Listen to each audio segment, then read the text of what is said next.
I just want to share this beautiful picture of a lighthouse. Sino po dito nakakita na ng lighthouse personally? Sa Canada po ba merong ganyan? Lighthouse? Ang ganda po yan, no? Alam niyo po, nung pinapanood ko po yung mga documentaries ng lighthouse, kawawa po yung mga nagbabantay niyan, yung mga lighthouse keepers. Kapag ka may bagyo sa gitna ng dagat, tawag po agad sila kasi hindi nila tansyado yung yung waves ng ocean eh. Mas mataas pa dun sa lighthouse. Pero alam niyo po, silbi ng mga lighthouse, sila po yung nagiging guiding light ng mga barko na kung saan kapag yung radar po nila nawawala. Pagka yung hindi na po nila alam kung nasan sila, ang unang-una lang po nila ang gagawin, maghanap ng lighthouse. Yan po ang purpose niyan. Pero alam niyo po, nung inaaral ko po siya, bago pa man itayo ang isang lighthouse, pinag-aralan na po na mabuti ng napakaraming eksperto dyan. May engineer, merong mga yung sa heat, yung sa sound, physics, and whatsoever. Pinag-aaralan po nila kung paano yung way ng pagbunggo ng alon, paano i-absorb nung lighthouse yung vibration ng waves, gaano kainit yung tubig, gaano kataas kapag high tide, low tide. Lahat po yan pinag-aaralan bago pa man po gawin. And next to it, kapag ginagawa na po nila, ginagamit po nila yung mga sturdy materials, matitibay na materials, composing of metals, bricks, na kung saan sobrang compact, na kahit anong bunggo ng waves, hindi basta-basta matitibag.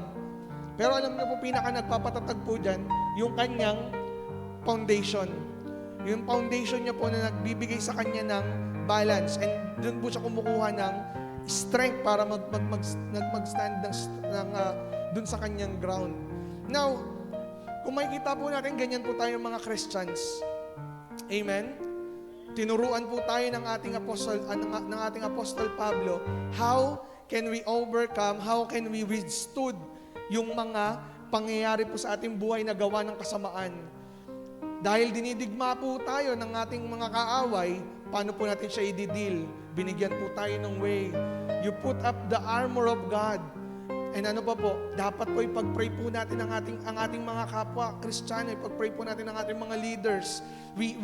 Humingi po tayo ng gabay sa Santong Espiritu, ng guidance ng Santong Espiritu para hindi po tayo maligaw.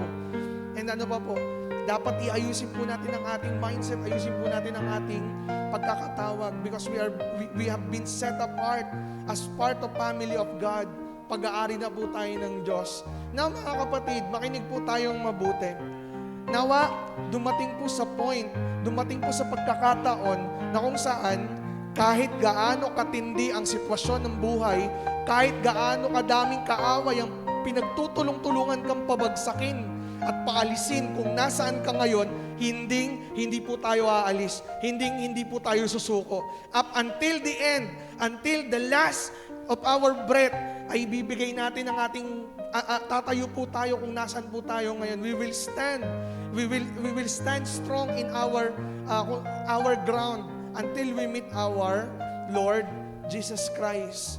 We are victorious already mga kapatid. Pero ano pong pinapagawa sa atin? Dapat po, we need to stand in our ground para mapatunayan, mapakita po natin sa Kanya na kaya po natin mag-endure alang-alang sa ating Diyos na buhay. Amen? Balakpukan po natin ang ating Panginoon. Walang sukuan, walang bitawan.